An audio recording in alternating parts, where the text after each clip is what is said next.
ரிக்வேதாவில் இருக்கக்கூடிய ஆரியர்கள் அப்படின்னு ஒரு சொல்கிறாங்கல்ல, அவங்க ஃபர்ஸ்ட் இங்கே வந்தது இந்தியாவை கைப்பற்றுறதுக்கா இல்லை தமிழ்நாட்டை கைப்பற்றுறதுக்கா? சண்டை போட தெரியாத மக்கள் அப்படின்றதுனால மற்ற இன அடையாளத்துக்குள்ளே ஊடுருவாங்க. ஆரியர்கள் என்ன யோசிக்கிறாங்கன்னா ஆண் மட்டும்தான் அப்படின்னு யோசிக்கிறாங்க.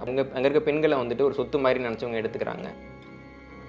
இப்போ ஈரான் பக்கமாக வராங்க, ஆப்கானிஸ்தான் பக்கம் வந்து இந்தியாவுக்குள்ளே வர்றாங்க. அப்படி உள்ளே வந்தவங்க தான் வந்து ஆரியர்கள். ஒவ்வொரு இடத்துலையும் வந்துட்டு இந்த கடவுள் வேலை செய்யக்கூடிய ஒரு குழு இருப்பாங்கல்ல, அவங்க கூட இவங்க வந்து இணைஞ்சு ஓகே முதல்ல அவங்களில் ஒரு அங்கமாக மாறி ஒரு கட்டத்தில் நாங்கள் மட்டும்தான் அதுன்ற மாதிரி ஒரு இடத்த கைப்பற்றுறாங்க. ஆனால் இந்த முடிவு வெளில வந்தால் இந்தியாவில் பெரிய சிக்கலாகிடும். பொய் சொல்லி தான் அங்கே ரிசர்ச் முடிவே வந்துச்சு. இது அந்த ஆய்வாளரே வந்து சொல்லியிருக்கிறாரு. திராவிட இயக்கம் ஆட்சிக்கு வந்துட்டு இப்போ நான் சொல்கிறத பற்றி எவ்வளவோ நூல்கள் வந்துருக்குது.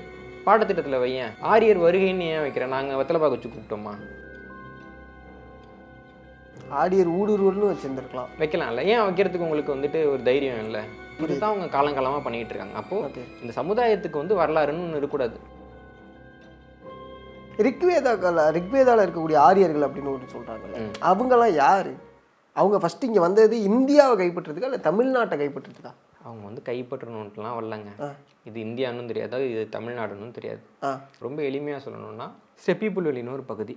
ஓகே, அந்த பகுதியில் கிமு 3800 காலகட்டத்தில் R1A அப்படிங்கிற ஒய்க்ரோமோசோம் ஹாப்ளோ குரூப்பை சேர்ந்த ஒரு கும்பல் வந்துட்டு ஐரோப்பிய கண்டத்தை நோக்கி போகிறாங்க.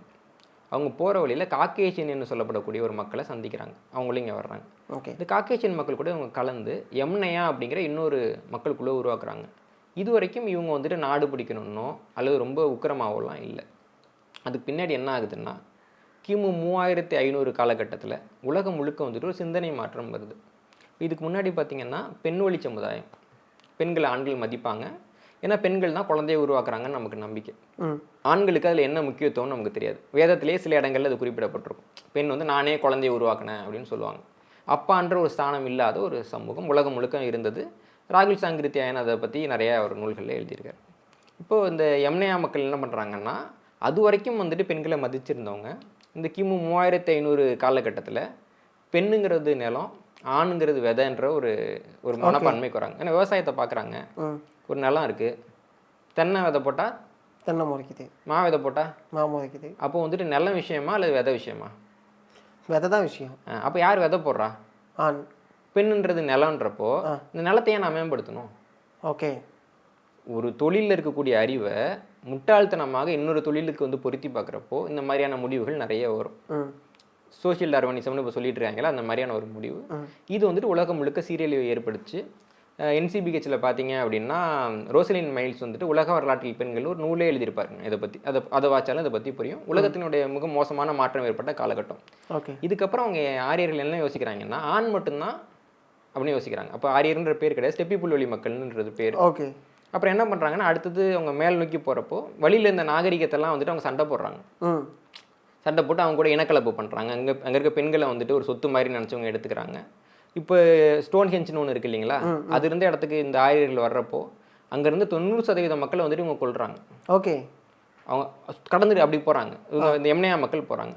இதில் இந்த ஸ்டெப்பி புல்வெளி மக்கள் வந்துட்டு காக்கேஷியன் மக்களை பார்த்தாங்க இல்லைங்களா, அப்போ தான் வந்துட்டு போர் பற்றியெல்லாம் அவங்க நிறையா கற்றுக்குறாங்க, பானை செய்கிறது பற்றியெல்லாம் கற்றுக்குறாங்க. ஆனால் ஸ்டெப்பி புல்வெளியிலே இருக்கக்கூடிய மக்களுக்கு அது தெரியாது. ஓகே, ஸ்டெப்பியும் காக்கேஷன் இந்த எம்னையா மக்களுக்கு தெரியும், ஸ்டெப்பி புல்வெளி பூர்வீக மக்களுக்கு அது தெரில. பின்னாடி கிமு 1600 ஸ்டெப்பி புல்வெளியிலேருந்து இன்னும் கொஞ்சம் மக்கள் வந்துட்டு இந்தியாவை நோக்கி வராங்க. ஓகே, இவங்க R1A குரூப்பை சேர்ந்து இன்னொரு மக்கள். இவங்க என்னென்னா தஜிகிஸ்தான், கசகஸ்தான் அது வழியாக வந்துட்டு சிரியா பக்கம் வந்து ஈரான் வந்து ஆப்கானிஸ்தான் வந்து இந்தியாவுக்குள்ளே வர்றாங்க. Okay, okay, okay. இவங்க கிமு 2100 கிளம்புறவங்க இந்தியாவுக்குள்ளே வர்றது கிமு 1600 தான். இவங்களும் என்னென்னா முழு ஆண் வழி சமுதாயம், பெண்கள் யாரும் வரல.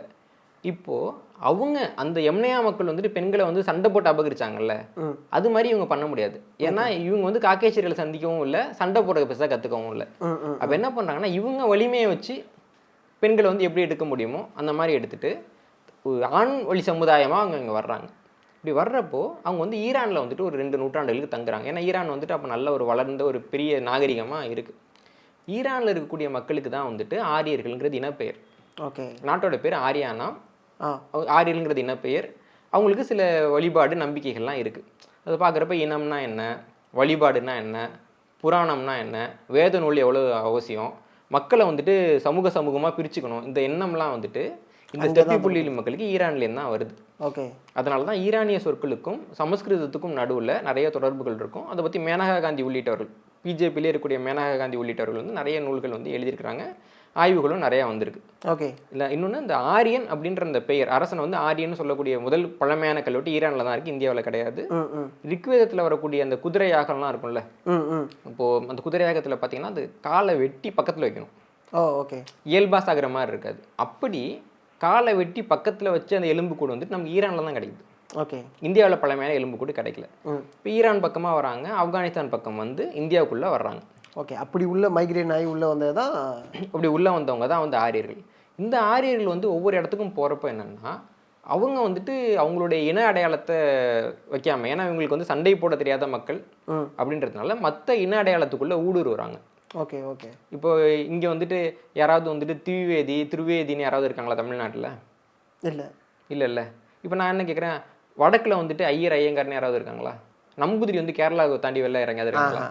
இல்லை. அப்போ என்னென்னா, ஒவ்வொரு இடத்துலையும் வந்துட்டு இந்த கடவுள் வேலை செய்யக்கூடிய ஒரு குழு இருப்பாங்கல்ல, அவங்க கூட அவங்க வந்து இணைஞ்சு, ஓகே, முதல்ல அவங்கள ஒரு அங்கமாக மாறி ஒரு கட்டத்தில் நாங்கள் மட்டும்தான் அதுன்ற மாதிரி ஒரு இடத்த கைப்பற்றுறாங்க.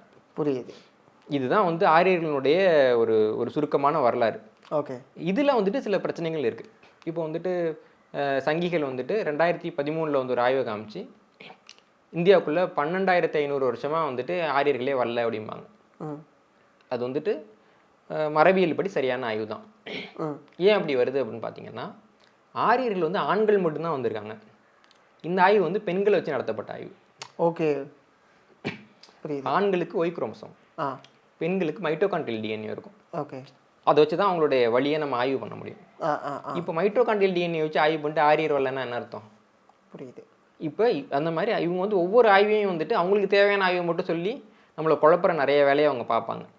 அதே மாதிரி இப்போ ராகிகாரின்ற ஒரு பகுதியில் வந்துட்டு ஒரு பெண்ணினுடைய எலும்பு கிடச்சிச்சு.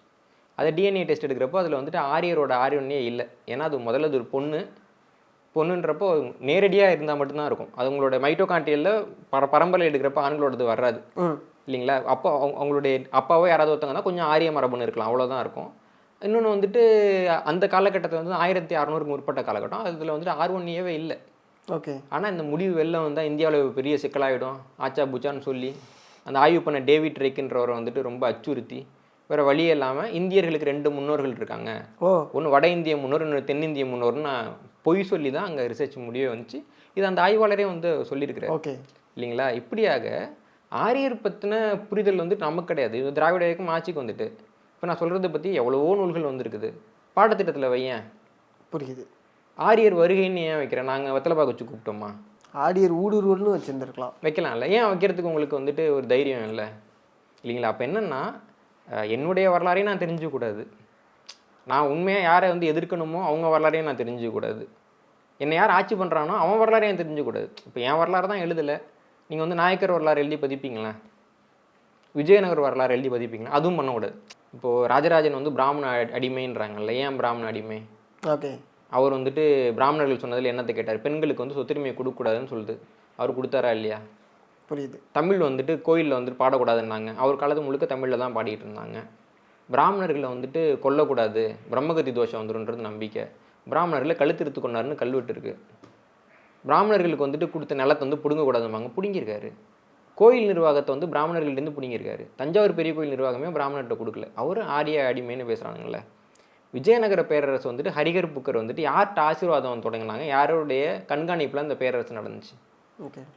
சிருங்கேரி சங்கராச்சாரியார் வந்து வழிநடத்தின ஒரு அரசாங்கம் தானே. வைதாரண்யர் அப்படிங்கிற சிருங்கேரி சங்கராச்சாரியார் வந்து வழி நடத்தினது தான். விஜயநகர பேரரசு காலகட்டம் முழுக்க அவங்களை வழி நடத்தினது வந்துட்டு சங்கராச்சாரியர்கள் தான். ஓகே. இதை பற்றி யாராவது ஒரு பொதுவுடைமை சிந்தனையாளரோ ஒரு திராவிட இயக்கத்தோரோ பேசி நீங்கள் பார்த்துறீங்க? புரியுது. உண்மையாகவே ஆரியர்களுடைய வழிகாட்டுதல் நடந்தவங்களை பற்றி நீங்கள் பேச தயாரில்லை. நடக்காத ஒருத்தவங்க நடந்ததுன்னு கற்பிச்சு, புரியுதா உங்களுக்கு? இதுதான் அவங்க காலங்காலமாக பண்ணிகிட்டு இருக்காங்க. அப்போது இந்த சமுதாயத்துக்கு வந்து வரலாறுன்னு ஒன்று இருக்கக்கூடாது, என் வரலாறும் இருக்கக்கூடாது, என்னுடைய எதிரியினுடைய வரலாறும் இருக்கக்கூடாது, என்னை ஆட்சி செய்கிறவனோட வரலாறும் இருக்கக்கூடாது. இந்த வரலாறுலாம் இல்லாமல் வச்சுட்டு 4ஆம் கிளாஸ் படித்த ஒருத்தர் தான் உங்களுக்கு நாகரிகம் கொடுத்தாருன்னு அவங்க சொல்லணும்னு நம்ம நம்பணும். ஓகே. இப்படி தான் நம்ம உருவாக்கிட்டு இருக்கோம்.